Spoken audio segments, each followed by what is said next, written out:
What's a good word, everyone? It's your boy DKB here. I just want to say thanks for all the support. The channel's been steadily growing, and the number you see below, you can drop a text, shoot a voicemail, any ideas, topics, collabs, etc. you guys want to see. I'll include them in future videos and live streams, and I'll catch you again. Be easy. What's a good word, Jets fans? It's your boy DKB here, and we're about 24 hours away from the 2025 NFL Draft kicking off. I'm super pumped. No more mock drafts, but that does mean unrest, smoke screens everywhere, and rumor season is at an all-time high. And there's one with some validity coming up in the trade realm of the NFL world where, according to Albert Breer from Sports Illustrated, he says some in NFL circles believe Williams could be traded. And he's referencing Detroit Lions wide receiver Jameson Williams here, who had a late breakout in 2024 after only having about 25 catches and just shy of 400 yards in his first couple of seasons.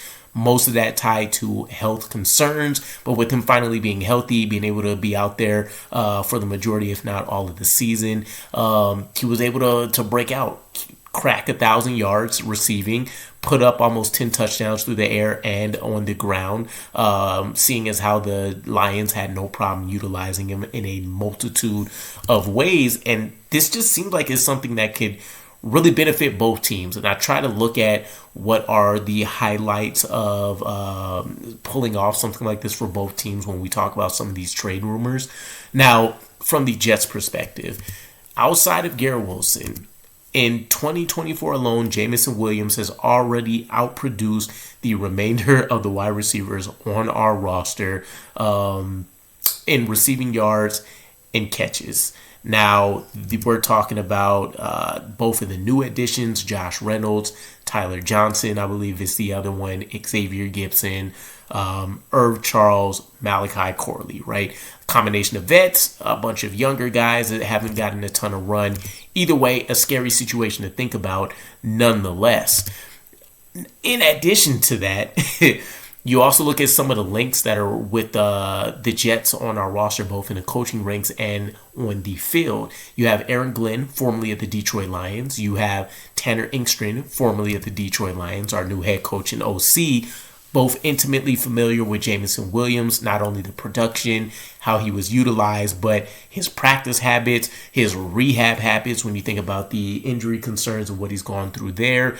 And they're going to be able to have a pretty solid comfortability level with either this is an option we want to pursue or this is an option that we don't. You add in the utility. He spent 64.9% of his snaps on the boundary while producing from the slot 35.1% of the time, having a connection to Justin Fields, our new quarterback running our offense for 2 years previously. But even though that only resulted in 15 catches over the course of their collegiate careers, they did have some big time moments together. I'm thinking the 41-yard playoff touchdown catch, for example. From the Lions' perspective, there's not a ton of projection you have to do here when it comes to losing someone like Jameson Williams. I do know that general manager Brad Holmes had spoke earlier in the month and was asked a question about picking up the fifth-year option, and it sounded like it was pretty likely it would occur, but nothing set in stone, right? Kind of similar to Darren Muji's comments around our big three where he said that he anticipates it being done, but that doesn't mean that a month from now opinions could change and they decide maybe they only want to pick up 2 fifth-year options, right? And somebody's playing out the final year of their deal on a make it or break it type season. So nothing can be set in stone there. In addition, from a trade compensation standpoint, the rumor out there is that they would be willing to take a third and or a fifth. And this could be broken up between 2025 and 2026, or it can come collectively in 2025 or 2026. So I think it's worth it. When you talk about him being a late breakout, that means you're still gambling as well because you need to, if you're going to make the trade, the assumption is you believe that you can have him reproduce a similar type season, a similar type impact on the offense. And I think, a late day 2 and early day 3 pick is well worth the potential returns that you'll get, assuming he just has a healthy season, right? And if you make the trade, I assume you're okay with the medicals from a Jets perspective. I would love everything about this trade for a wide receiver class that is generally regarded as just being all over the place, but pretty much underwhelming. You don't have that Marvin Harrison, Malik Neighbors type allure in this draft class. And even for most of the guys that you could get excited about for a need on this Jets roster, which would be size, a lot of these guys have the utility of playing inside, outside, and some of them don't also bring a lot of the physicality that you would expect with that build and that you would potentially look for. And in many of the cases, that size and speed dimension is more so you get the size and you get some unexpected fluidness or maybe agility for someone with some of those dimensions like Ted McMillan, like Trey Harris, like Alec Ayomaner.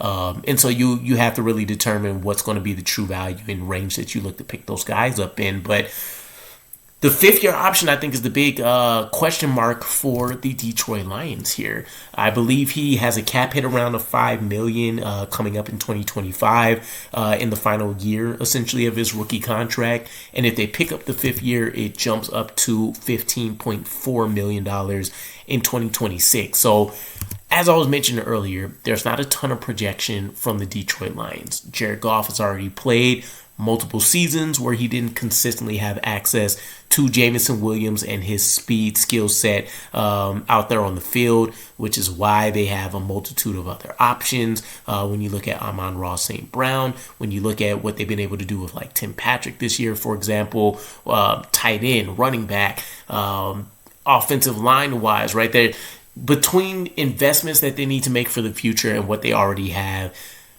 you feel like they can walk away from this situation and utilize those draft picks to take advantage of kind of retooling things for themselves without it really being a major hit. And if you're a Detroit Lions fan, let me know otherwise. But considering I heard Adam Schefter the other day drop something like the Lions have one of the top 5 oldest lines or so where they're averaging just over 30 years old across the line, you're going to want to invest there. If you are going to trade Jameson Williams, you're going to look for a secondary option to just kind of help round things out. But there's enough weapons across the board to where they should be just fine. And again, Jared Goff has already done this for a couple of years without him. So will it be a miss? Yes, you love to have weapons that stay in-house, but I think there's a risk that would be worth it for both sides in some of these rare win-win situations that you could draw up on paper. I think the riskiest piece of this for the Jets is that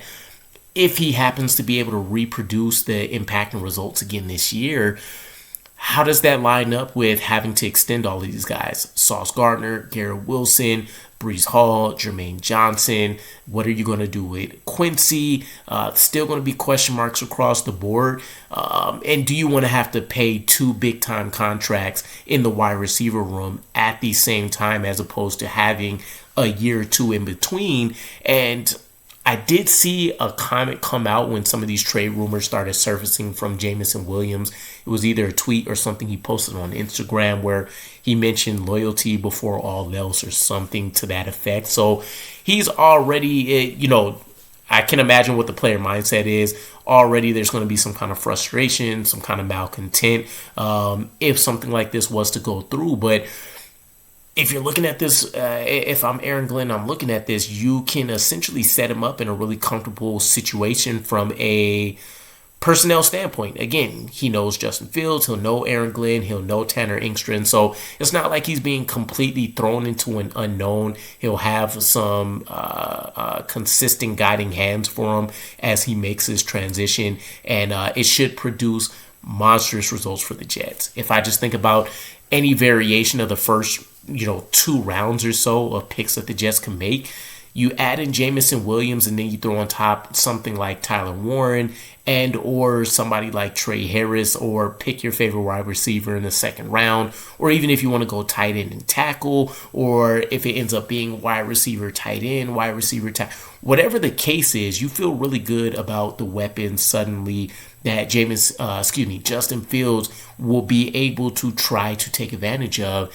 And one of the pieces that you'll hear a lot of analysts continue to hit on until we get to see Justin Fields on the field is that underrated arm that people don't tend to talk about, where he hits on a decent amount of big plays and can make some things happen there, where this will be a bit of a shock to the Jets fan system, right, where we haven't seen a ton of explosive plays and quarterbacking that's resulted in, looking like a modern offense, and a lot of that being able to attack the deep parts of the field with some level of consistent success. So I would be all for this. Let me know what you guys think. Lions fans, how do you feel about the compensation package if something like this was to go through? And for Jets fans, would you buy this all day? I would say Jameson Williams is definitely worth investing in over a potential late day 2, early